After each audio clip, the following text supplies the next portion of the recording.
Assalamualaikum warahmatullahi wabarakatuh. Halo semuanya, nama saya Nabila Putri Aprilia. Pada kesempatan kali ini, saya akan menjelaskan profil farmakologi dari obat yang sangat umum kita temui, yaitu parasetamol, atau yang dikenal juga sebagai acetaminophen. Nama generik parasetamol atau acetaminophen, golongan analgesik, pereda nyeri, dan antipiretik penurun demam, non-opioid.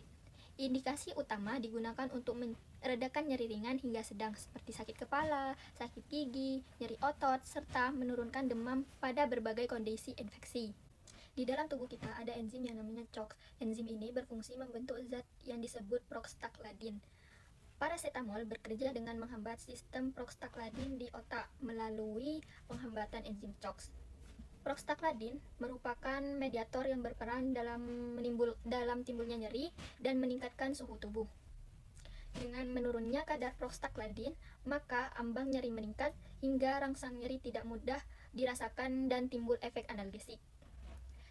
Selain itu, penurunan prostaglandin di hipotalamus menyebabkan pusat pengatur suhu tubuh kembali normal, sehingga parasetamol memberikan efek antipiretik atau penurun demam. Gambar ini menunjukkan perjalanan parasetamol di dalam tubuh yang dikenal dengan proses ADME, yaitu absorpsi, distribusi, metabolisme, dan ekskresi. A. Absorpsi. Pada bagian absorpsi, parasetamol diberikan secara oral dan diserap dengan cepat di saluran cerna, terutama di usus halus. Efek obat biasanya mulai terasa dalam waktu sekitar 30 hingga 60 menit setelah dikonsumsi. D. Distribusi. Setelah masuk ke dalam sirkulasi darah, parasetamol terdistribusi secara luas ke berbagai jaringan tubuh. Ikatan parasetamol dengan protein plasma relatif rendah, sehingga obat dapat bekerja dengan efektif di jaringan target. M. Metabolisme. Parasetamol kemudian dimetabolisme di hati. Jalur metabolisme utamanya adalah glukuronidasi dan sulfatasi. Sebagian kecil parasetamol akan diubah menjadi metabolit toksik yang disebut NACI. Namun, dalam kondisi normal, metabolit ini akan dinetralisir oleh glutathione. E. Ekreksi. Selanjutnya, parasetamol dan metabolitnya diekreksikan melalui ginjal. Dalam bentuk urin, waktu paruh parasetamol sekitar 2-3 jam, sehingga obat ini relatif cepat dieliminasi di dalam tubuh. Keamanan, efek samping, dan kontraindikasi. Meskipun aman jika digunakan sesuai dosis, kita harus memperhatikan hal berikut.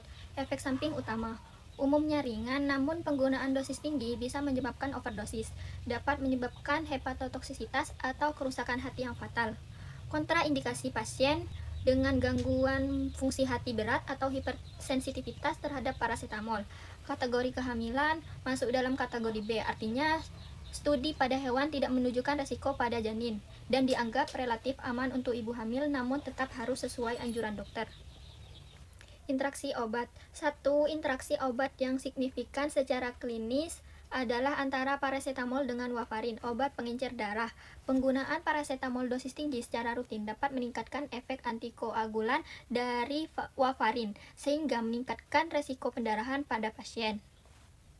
Demikian penjelasan singkat mengenai parasetamol. Gunakan obat sesuai dosis dan konsultasi dengan tenaga kesehatan. Sekian dari saya, terima kasih. Assalamualaikum warahmatullahi wabarakatuh.